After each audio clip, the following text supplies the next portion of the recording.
Well, I ranked all my extant locomotives about 9 months ago, so it's finally time to do rolling stock.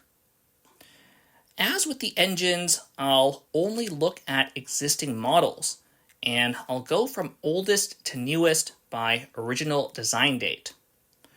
I'll describe each build, what I like and don't like, so let's start with the P54s. I'm lumping the P54 Coach and P54 Combine together, since I feel the same about both units. These were, of course, my first scale rolling stock, and currently both my oldest and one of my newest given the recent rebuild. I'm quite happy with the current state of these. I think everything works well and looks good except for the end windows. While I do like the latest windows more than either of the previous solutions, they are still the only thing stopping this from getting AAA instead of AA. I designed and built my tank car to demonstrate building one with 4x4 curve panels and a fancy Technic frame. I didn't really expect to rebuild it, but that makes it both one of my oldest and my actual newest model. Though I think this looks and works okay, I also think it looks a little plain, and I don't believe it accurately reflects a single prototype, hence the name tank car rather than such and such tank car. I could have tried to rectify this for the rebuild, but I did not, and therefore I give it a B. I built my flat car because I wanted something that could carry things. Specifically, I like the idea of turning smaller static models into larger dynamic models by making them part of a train, and I would go on to build several more cars to serve this purpose. The flat car is unfortunately the Plymouth CR4 of rolling stock. It just doesn't have that much going on, so I can't give it that high of a rating. I'll call it an A, albeit a low one. My R50B Express Reefer, built in 2015, was my last dedicated power car, designed to push unpowered locomotives like my original Ace and T1. I wanted a coach that could prototypically work in passenger and freight consists, and while the model could accommodate gear drivetrains and train motors, I basically never used the former. I still think most of this car looks good, though I don't like the floppy ends of the roof or the limited and fragile underside greebles.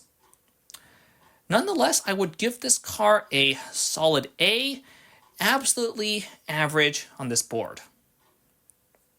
I never had a strong interest in cabooses, but I like the utilitarianism of more modern implementations, and I built the N6A specifically because it has some Penn Central heritage and I could find good reference material.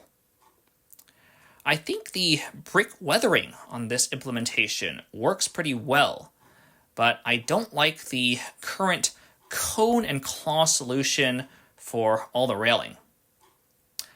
Still, I'll also give this a solid, if not a high A. I built my articulated spine car to maximize train length while minimizing part count, especially of expensive parts like wheels and couplers. I think that worked well. All 5 sections combined contain just over 1,000 parts, including just 24 wheels and 2 couplers. The containers and or trailers do require additional parts, but I can customize their detail level and part intensity. Unfortunately, the car is somewhat fragile and troublesome to operate, which brings the score down to a high B. I built these Trinity Gondolas to replace another gondola design, which I originally built to carry more stuff. I also wanted to try brick weathering, which would not have worked well on the older design. These ones specifically lend themselves very well to brick weathering, and I still consider them my best such implementation, though the U30B and N6A come close.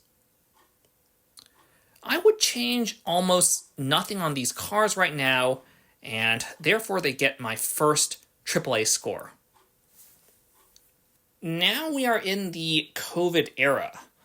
I had previously wanted more modern passenger cars than the P54s, and I finally built my P85s as we began to use wide radius track more and more often, especially with trains in the park.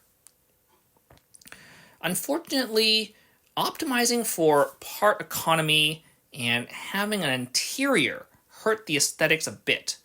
I especially don't like the very bland roof profile. I actually run these a lot since I have them stored very accessibly, but that won't stop me from giving them my only C rating. Of course, I wanted a more modern baggage car to complement my more modern passenger cars, and therefore I built my Pullman 72-foot baggage car. I specifically chose a prototype that made it all the way to Amtrak, and despite its relatively simple construction, I really like its appearance. I don't even feel the need to change the bland roof profile, as the greebles make it much less monotonous than the P85 roofs. I'll give this car my only other AAA rating, albeit lower than the Trinity Gondolas. Finally, we get to my Neponario bi-level gallery cars. While someone did commission these, I also ended up building/buying a set for myself, so they do count for this video. I think this roof design works really well on this model, but I think this window design works less well. I also messed up and built an older bogie design, and I can't easily change that on the not Lego unit.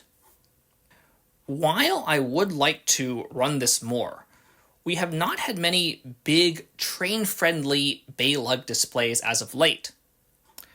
That's a bit of a foreshadow for a future build, but for now I'll give the bi-levels a low AA.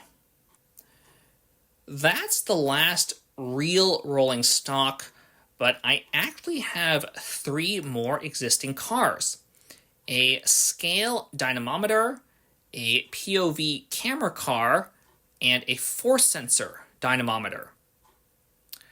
There's not much point in ranking these since the criteria would be on functionality, but they do exist. Perhaps I'll cover them in shorts if there's any interest. I want to end with something I said in the locomotive rating video. The rating skews up rather than down because I take apart models I don't like. In fact, I took apart both of the C and 2 of the B locomotives between now and then. The same will probably happen for the rolling stock in due time.